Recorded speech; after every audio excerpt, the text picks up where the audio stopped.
Oke, teman-teman udah pada gabung lagi ya? Oke, tadi mungkin ada teman-teman yang baru join, saya sedikit ulas balik ya. Kita hari ini bahas internet relationship dan ada satu data yang saya temuin di Inggris, dia 2018 ini. Dia mengatakan bahwa 1 dari 5 anak remaja itu memilih pacar online gitu ya, dan 41% mereka lebih memilih terbuka melalui internet. Nah, dan ini data 2018 ya. Dan saya yakin hari ini teman-teman semua kita semakin terekspos sama yang namanya internet, dan ini udah nggak bisa lagi diungkiri ya, bahwa ada teman-teman kita, ada saudara kita yang bisa berelasi jauh dari di internet daripada di dunia kenyataan. Dan saya kasih satu kasus dari teman-teman yang tadi teman-teman udah bangun argumennya. Nah, ini teman Tono curhat kalau dirinya jatuh cinta pada seseorang ya, itu temuin dating apps. Nah, menurutnya aplikasi dating membantu dia berteman dan menambah kenalan dibanding dunia nyata. Nah, sebagai temannya, apakah kamu mendukung dia meneruskan hubungannya atau tidak? Nah, saya akan mulai dari kelompok 1, dari yang pro dulu, yang mau mendukung si Tono meneruskan hubungannya. Kira-kira nih, siapa nih kelompok 1 yang mau bicara nih? Saya kok. Oh, Alvincius ya, oke. Iya kok. Oke, nah saya jelasin dulu ya rule-nya ya. Rule-nya di sini, teman-teman yang pro kalau ngomong, setelah ngomong didengerin, boleh selanjutnya selesai ngomong baru dibantah oleh kelompok kontra ya. Jadi kontra berusaha membantah argumennya si pro gitu ya, dengan apalah gitu ya, terserah gitu. Nah, nanti baru dilanjutin oleh pro lagi, kita bagi jadi 3 ronde ya. Ini ronde pertama, oke? Teng. Ronde pertama, kelompok pro silakan. Oke, kita mendukung Tono ya, karena kalau menurut kita, ini kan dalam konteks pacaran ya.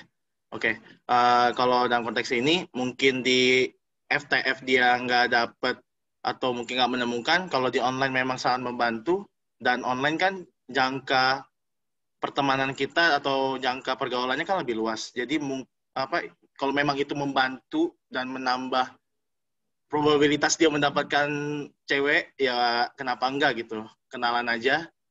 Kalau memang nggak cocok ya tinggal cari lagi gitu. Itu sih. Oke, thank you. Silakan dari kelompok kontra menanggapi, siapa yang menanggapi? Ngomong kok. Oh, Sonya silakan Sonya. Kan Alvin dari kelompok pro ya?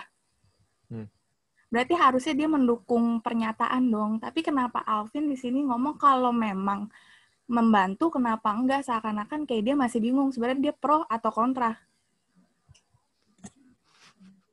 Oh, luar biasa. Terus ada lagi? Kan satu-satu dulu kok, itu satu. Oh, satu-satu dulu. Iya. Oh. Jadi masih bingung ya Alvinnya ya, masih oleng gitu. Gimana Alvin? Menurut Anda dibilang masih bingung, Alvin?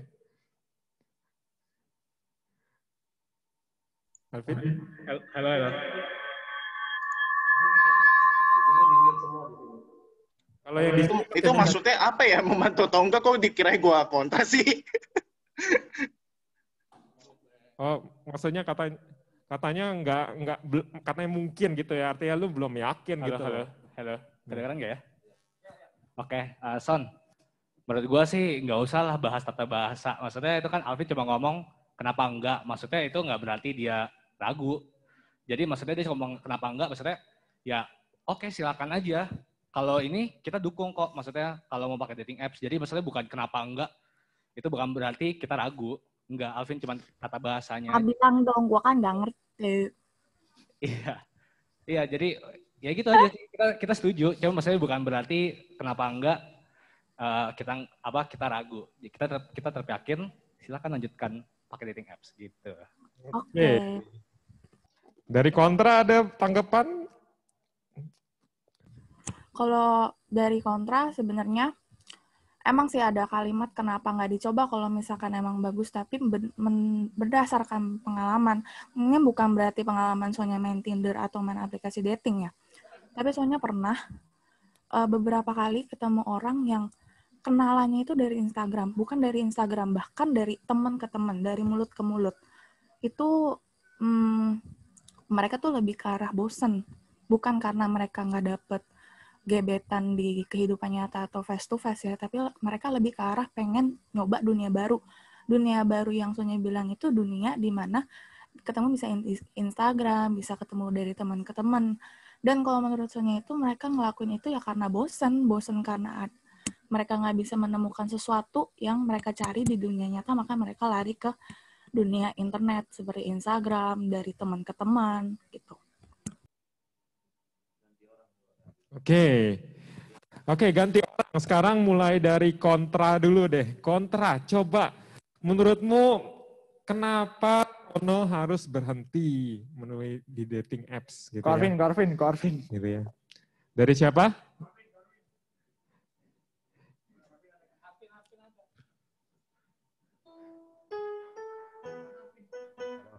Apaan?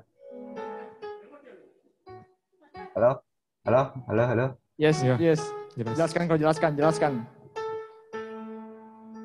Apaan? Internet nge-lag. Jadi ngomong apa?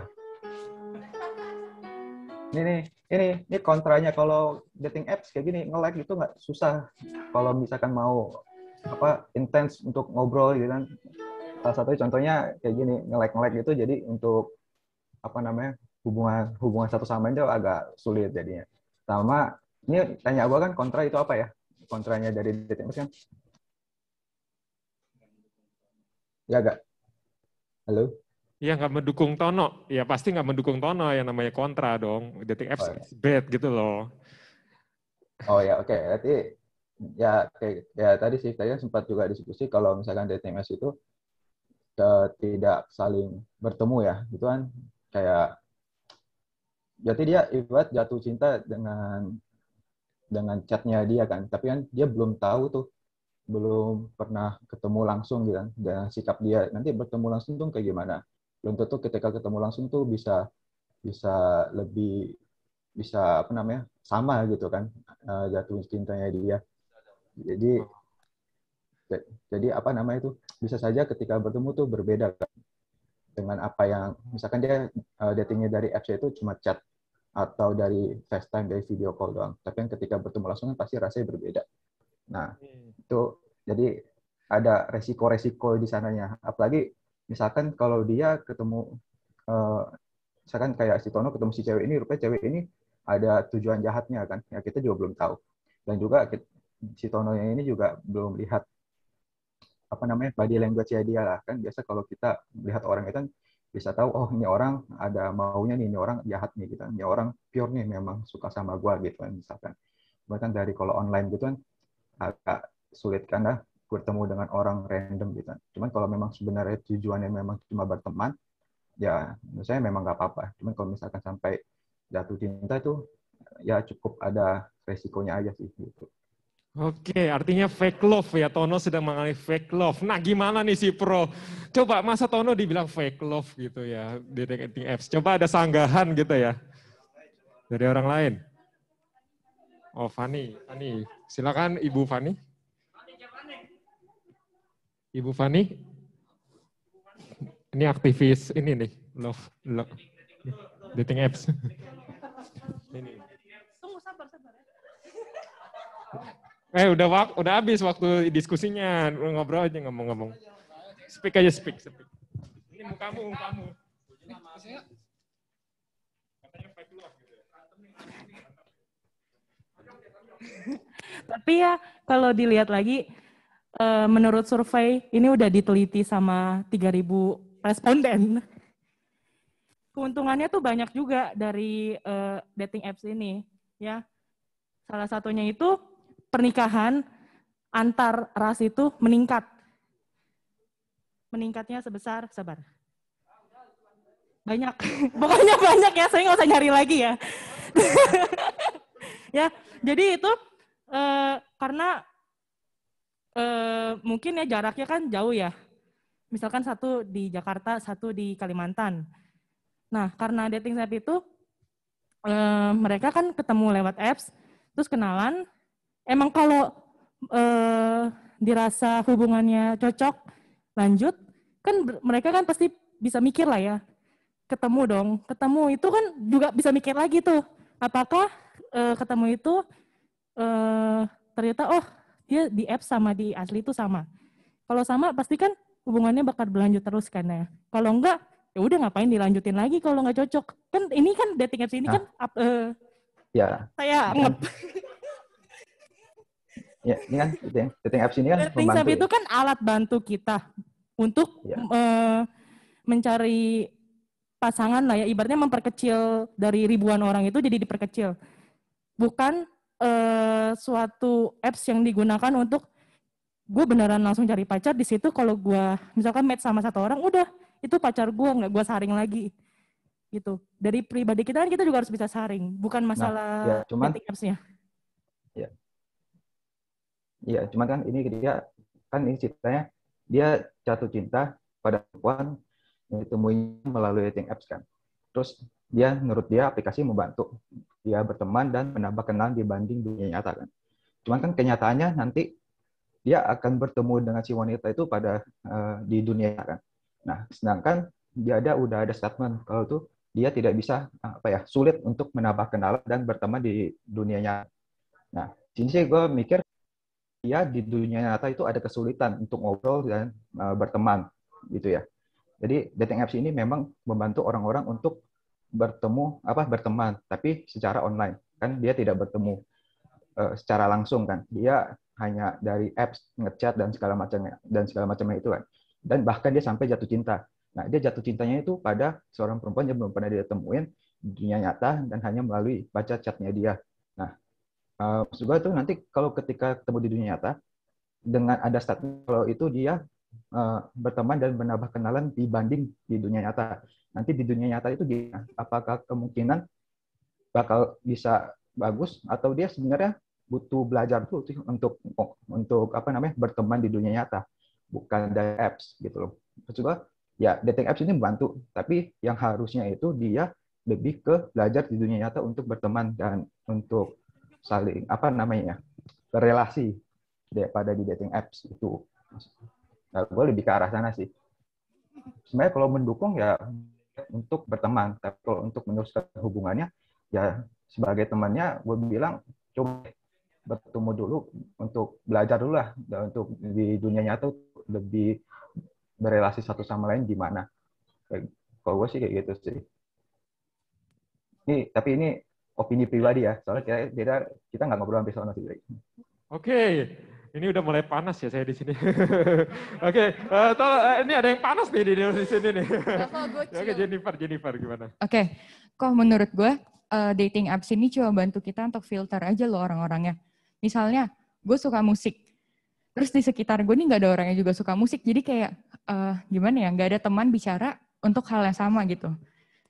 Terus kalau misalnya, pertanyaannya apa sebagai temannya, apakah kamu mendukung dia meneruskan hubungannya atau tidak gitu kan? Bukan dating apps. Nah, terus setelah itu kan kayak justru kalau lu bilang chat dia jatuh cinta cuma dari chat gitu-gitu, bukannya berarti lebih tulus. Berarti dia nggak lihat fisik, dia lihat personality. Dan personality-nya itu lu cuma lihat dari chatnya dia kan. Dia bisa aja mikir, cari dulu segala macam atau minta temennya lah gitu kan. Lu kan belum tahu tuh. Hanya by chat. Lu tahu gak kalau itu beneran dia ngechat atau bukan? Nggak tahu kan. Kayak semua tuh masih rancu kalau hanya dari dating apps. Ganti persona, ganti langsung kok. Vin. Siapa lagi nih? Gue.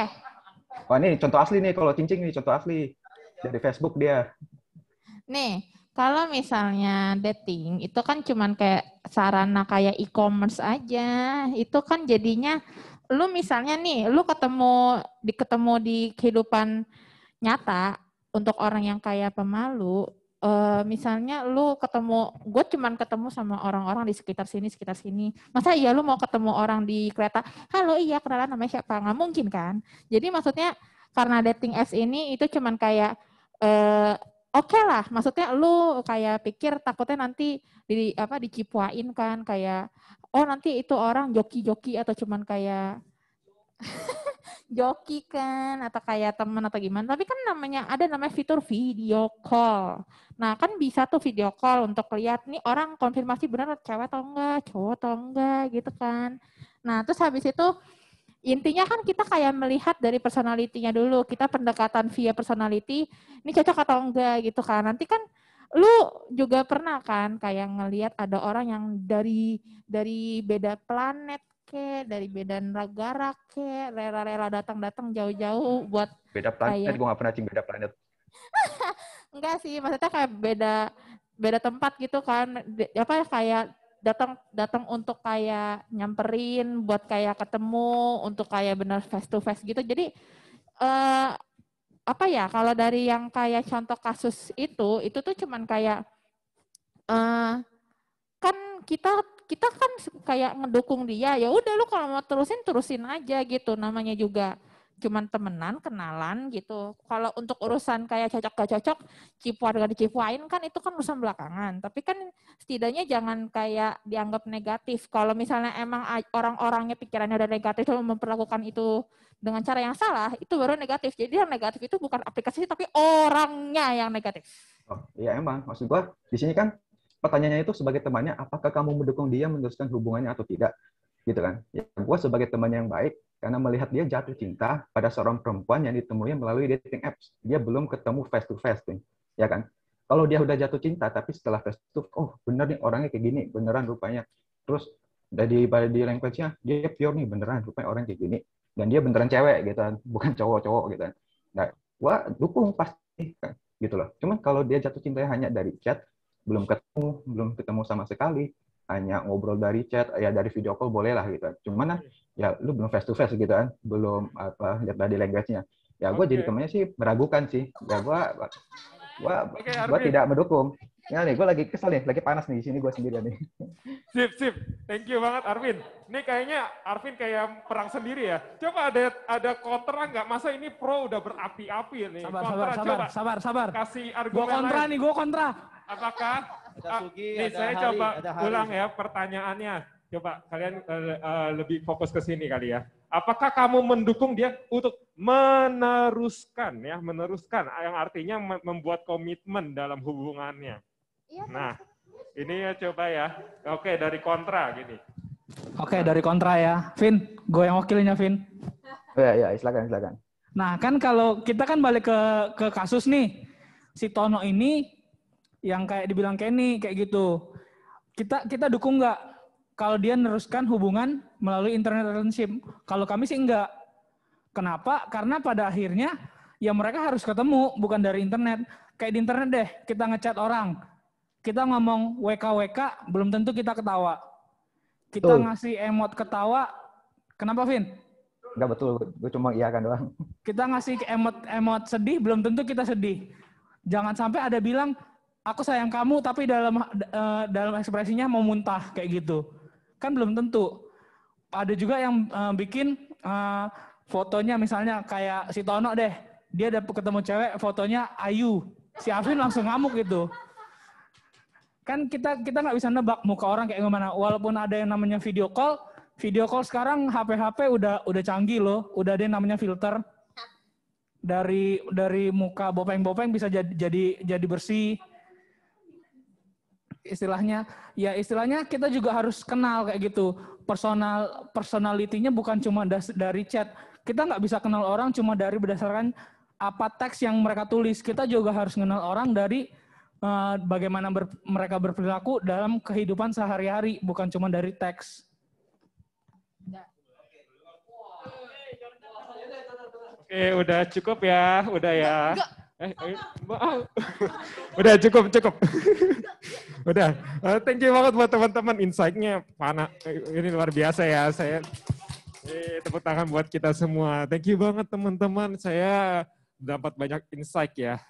Nah, di sini dua posisi saya lihat kuat banget.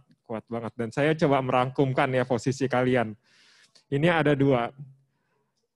Yaitu pro dan kontra. Pro ini ya dating apps tuh ya mungkin nggak usah dating apps lah, media sosial apapun ya, itu adalah media di mana jaringan itu tanpa batas ya, kita boleh kenal semua orang terlepas dari apapun lah gitu ya, dan bisa juga sesuai kriteria kita gitu ya, kita bisa menyeleksi orang jauh lebih mudah gitu ya, dan juga lebih mudah mulai dan menyudahi komunikasi ya. Ada teman enak ya kalau misalnya kita mau chat ya chat, tapi kalau kita mau pending jawabnya kita tinggal diemin aja gitu ya, enaknya di situ gitu ya. Dan kita nggak usah sungkan gitu ya kalau ada kepentingan lain kan, kalau kita ketemu langsung gitu ya harus duduk dengerin gitu kan. Terus yang ketiga, lebih mudah terbuka ya. Nah, dan di sini saya temukan kebanyakan orang yang cenderung introvert ya. Orang-orang yang terbuka di jaringan internet ini adalah orang yang introvert, yang mungkin kita lihat kenyataannya diem-diem, tapi kalau misalnya kita chat sama dia, wah ngomongnya banyak gitu ya kalau misalnya kita udah deket sama dia gitu. Dan juga lebih menghemat waktu tentunya ya. Dan untuk kontranya iya tadi ya dibilang belum tentu bertemu langsung, terus tidak ada bahasa tubuh, intonasi ya. Kenapa? Ada yang bilang bahwa komunikasi yang benar tuh bahkan sebenarnya 80% gitu ya. Gede banget persennya melalui komunikasi tubuh gitu ya. Misalnya kalau kalian tentu beda ngomong sama orang yang lihat mata kalian langsung dengan orang yang ngomong sama kalian sambil lihat HP gitu ya. Tentu rasanya beda gitu. Nah, di sini juga kontranya adalah mode tertipu, ada fake, ada catfish. Tahu istilah catfish? Catfish itu ada dia pasang foto bagus-bagus, cakep-cakep, ketemunya beda gitu ya. Gitunya beda, itu namanya catfish gitu ya. Nah, terus ada personal information, kalian juga lebih rentan sama kriminal, ada children predator juga ya. Dan itu di internet gitu ya. Dan juga addicting. Saya ingat banget ya, saya pernah ada di masa addicting juga gitu ya, kayak bangun pagi-pagi cuman buat ketemu teman online yang ada di platform game gitu ya. Bayangin aja, saya nggak pernah bangun pagi terus tiba-tiba bangun jam 5 pagi gitu. Karena dia dari Amerika gitu ya, nggak bisa ini. Addicting gitu ya, ada keinginan buat ketemu langsung gitu. Maksudnya ketemu internet gitu ya. Ini tuh addicting buat sebagian orang. Nah, apa Alkitab yang Alkitab katakan gitu ya. Saya ingin teman-teman coba lihat dan fokus hari ini dari di Roma 12 ayat 9. Yaitu hendaklah kasih itu jangan pura-pura. Jauhilah yang jahat dan lakukan yang baik. Ini tentu ditulis Paulus ya. Tulis Paulus untuk mengawali yang namanya aplikasi apa sih yang perlu kita lakukan sebagai orang Kristen yang sudah dikasihi, yang sudah diselamatkan melalui Kristus yang telah mati dari kita. Nah, di sini kita lihat ya. Kata sebenarnya saya sebelum masuk ke ayat ini lebih dalam, saya pengen berargumen dulu ya bahwa kata kasih itu seringkali disalahgunakan sama kita gitu ya, sama banyak orang bahkan. Kadang-kadang apakah kasih itu sama seperti cinta atau sama seperti suka? Kadang-kadang kalau kita ditanyain kita susah bedain ya. Kita suka sama orang, kita cinta sama orang, kita kasih sama orang, apa bedanya gitu kan? Gitu. Tapi saya mau membedakannya dengan dua gitu ya. Ketika kita bilang kita misalnya suka sama dia, suka sama doi gitu ya, sama lawan jenis kita, dengan kita berbicara kita suka makan Indomie gitu ya. Nah, bedanya apa gitu ya? Misalnya kita bilang kita cinta orang tua kita cinta teman kita gitu ya, atau cinta pacar kita, dengan kita suka tidur, kita suka Indomie gitu ya. Nah, bedanya apa? Ketika kita bilang cinta kamu gitu ya, artinya siapapun orang yang kita tuju, kita peduli tentu ya, kita peduli sama orang itu, kita ingin terus bersama, menggandeng tangannya ya sampai matahari terbenam gitu ya. Terus kita inginkan yang paling baik dari orang itu gitu ya. Tapi ketika kita bilang kita cinta banget makan Indomie, siapa di sini yang nggak suka sih sama Indomie ya nggak sih? Kita cinta orang Indonesia ya, kita cinta Indomie, nggak bisa hidup tanpa Indomie gitu ya. Kita hanya bilang kalau kita suka Indomie itu ketika sebenarnya kita memakannya, gitu loh. Ketika tuh Indomie masuk perut kita gitu ya. Coba bayangkan kalau Indomie itu udah bengkak, Indomie itu udah membusuk, udah bercacing, ada cacingnya jalan-jalan gitu ya, terbang di air gitu. Terus nggak enak gitu ya, pasti kita buang ke tempat sampah gitu ya. Kita buang ke tempat sampah. Nah, sekarang saya bertanya, apakah kita menggunakan kata ketika kita mencintai orang tua, pacar, teman kita itu sama seperti kita bilang kita mencintai Indomie? Sama nggak? Enggak, kan kita tentu nggak mau nyamain orang yang kita sayangi dengan Indomie ya. Tapi kenyataannya berapa banyak sih dari kita yang kecewa, misalnya kalau kebaikan kita ditolak atau bahkan dibalas dengan kejahatan, gitu ya. Ketika kita nggak mendapat apa yang kita harapkan dari kita mengasihi orang. Saya sendiri pun sudah bergereja di gereja ini cukup lama ya, 15 tahun gitu ya. Dan di sini kalau boleh jujur, saya lebih secara manusia, saya lebih ingat kepahitan yang saya pernah alami gitu ya ketika saya konflik dengan orang-orang gereja dibandingkan daripada khotbah-khotbah gitu yang saya dengar gitu ya. Saya secara manusia bisa jauh lebih ingat gitu ya. Itu tandanya apa? Kita sebenarnya lebih punya sebenarnya sebagai manusia yang tentunya jatuh dalam dosa, kita punya kecenderungan untuk beralasan dan berhenti untuk mengasihi. Ya, pada kenyataannya kita sering men-treat orang kata kasih itu sebagai saya suka, saya cinta, saya mengasihi Indomie. Saya akan buang kamu, saya akan nggak butuh kamu, saya akan mau temenan kamu kalau kamu nggak benefit sama saya. Gitu loh. Seringkali begitu gitu loh.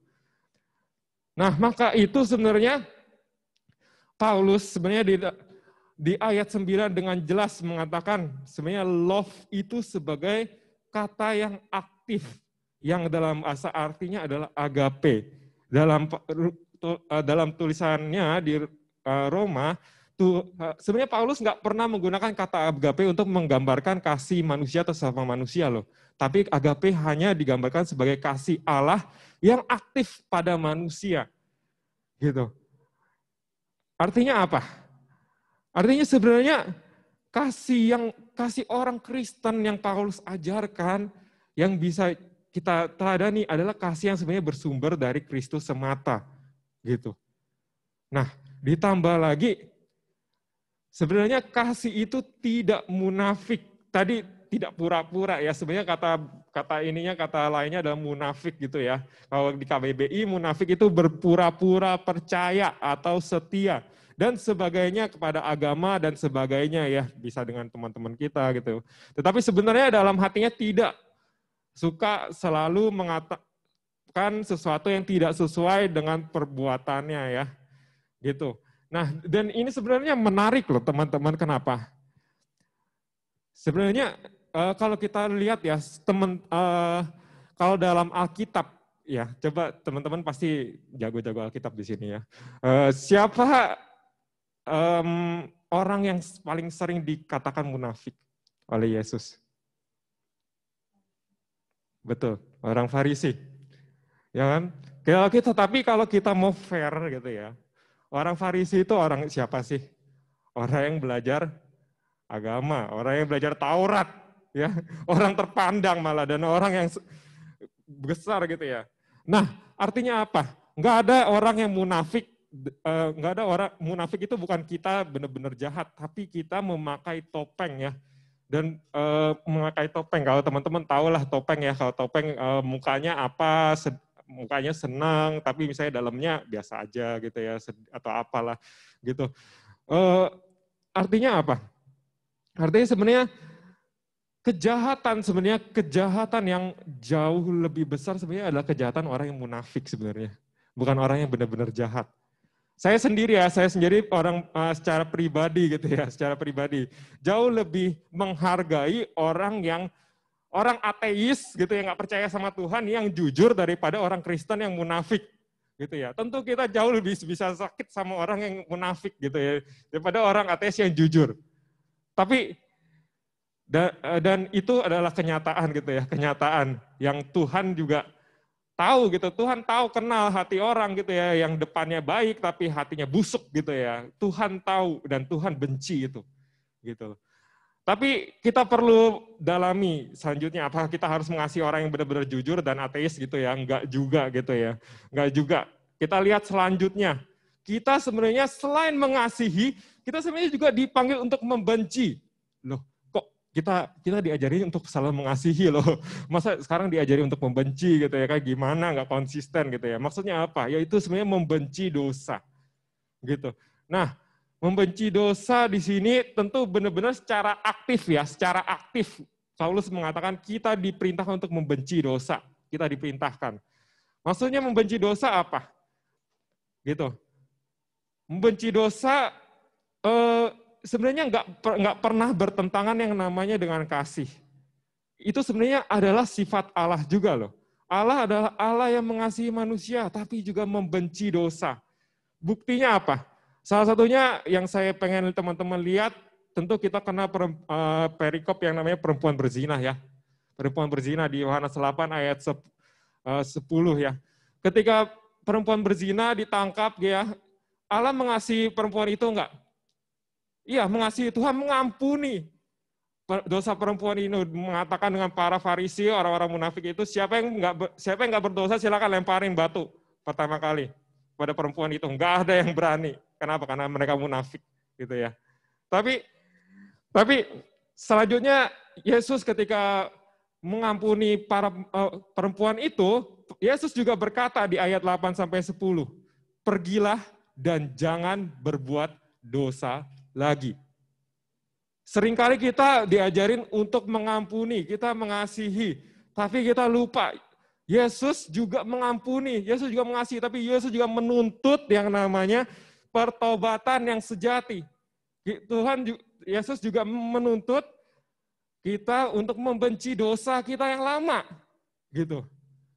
Nah, di sini artinya kita mungkin sekali kita mengasihi sesama dan membenci dosanya, gitu ya. Jadi kita bisa menerima orang, kita seperti Yesus menerima perempuan yang berzina, dan kita membenci dosa perzinahan itu. Kita nggak membenci orangnya.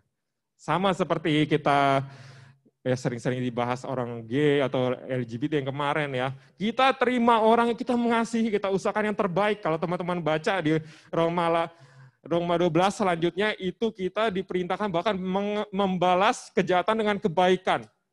Ya kan, kita membalas kejahatan kebaikan kepada orangnya gitu. Tapi kita tetap membenci dosanya. Gitu.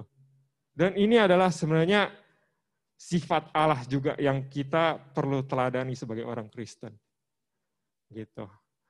Nah, sekarang apa gitu ya? Apa relevansinya buat saya gitu ya? Saya ingin taruh ini dalam pertanyaan refleksi ya. Apakah melalui sebenarnya internet ya, kita udah ngomongin internet, saya nggak mau ngedikte face to face lebih baik, saya nggak mau ngedikte internet jauh lebih baik gitu ya, nggak mau. Tapi kalian coba pikirkan sendiri, kalau saya menggunakan internet, apakah saya semakin aktif mengasihi? Yang namanya aktif kita berinisiatif ya, nggak ada yang nyuruh-nyuruh, nggak ada paksaan. Dan intoleran artinya tidak toleransi dengan dosa. Ya. Atau kalau ketika kita pakai internet, kita semakin pasif, kita males ngasihi orang, kita males peduli sama orang gitu ya. Dan semakin toleran dengan dosa, ya udahlah ya, saya diajak nonton porno dikit ya, oke lah gitu. Saya diajak minum dikit, kumpul-kumpul dikit pas corona, bolehlah ya, cincai gitu ya, toleran lah gitu ya, kita santai-santai gitu ya. Atau saya diajak aja rokok gitu ya, dikit-dikit bolehlah coba-coba dulu. Teman-teman, kejahatan manusia pertama-tama bukan kejahatan karena mereka intoleran. Kejahatan manusia itu, manusia jatuh kepada dosa ketika dia toleran terhadap dosa. Adam dan Hawa jatuh ke dalam dosa karena dia toleransi sama iblis. Mereka mengizinkan iblis untuk masuk, untuk menghasut mereka melanggar perintah Allah. Gitu ya. Jadi kalau kita bilang kita harus toleransi semua ya, kita open minded, ketika ada relasi open minded boleh aja. Tapi apakah kamu tetap benci akan dosa mereka? Apakah kamu tetap sedih ketika teman-teman kamu pergaulan bebas, merokok, atau membenci keluarganya, atau apapun gitu dosa yang dibenci oleh Tuhan? Apakah kamu tetap membenci dosa itu? Dan tetap mau mendoakan. Apakah kamu tetap mau mengasihi, mau ngajak temanmu, kalau misalnya kamu udah berrelasi secara internet, kamu mau ngajak temanmu, yuk kamu udah curhat sama aku udah curhat sama kamu, yuk kita bawa ke dalam doa, saya mau doain kamu, apa sih yang saya mau doakan pada kamu. Apakah kita ada aktif mau memikirkan untuk mendoakan teman-teman kita. Saya yakin teman-teman kita sekarang banyak mengalami pergumulan. Bahkan orang dewasa juga banyak mengalami pergumulan. Maukah kita menggunakan sarana media internet yang Tuhan sudah berikan untuk aktif ya dalam komunitas, aktif dalam pertemanan kita, aktif apa? Aktif mengasihi mereka seperti Kristus mengasihi saya dan kamu. Dan maukah kita mengasah gitu ya? Tadi teman-teman udah mengasah gitu ya, mengasah supaya kritis, supaya tidak membiarkan dosa sedikit pun godaan untuk membuat kita jatuh gitu ya ke dalam kubangan dosa yang jauh lebih besar. Oke, nah mungkin sharing saya sampai sini, mungkin ada pertanyaan atau sharing atau tanggapan gitu ya dari teman-teman, saya izinkan.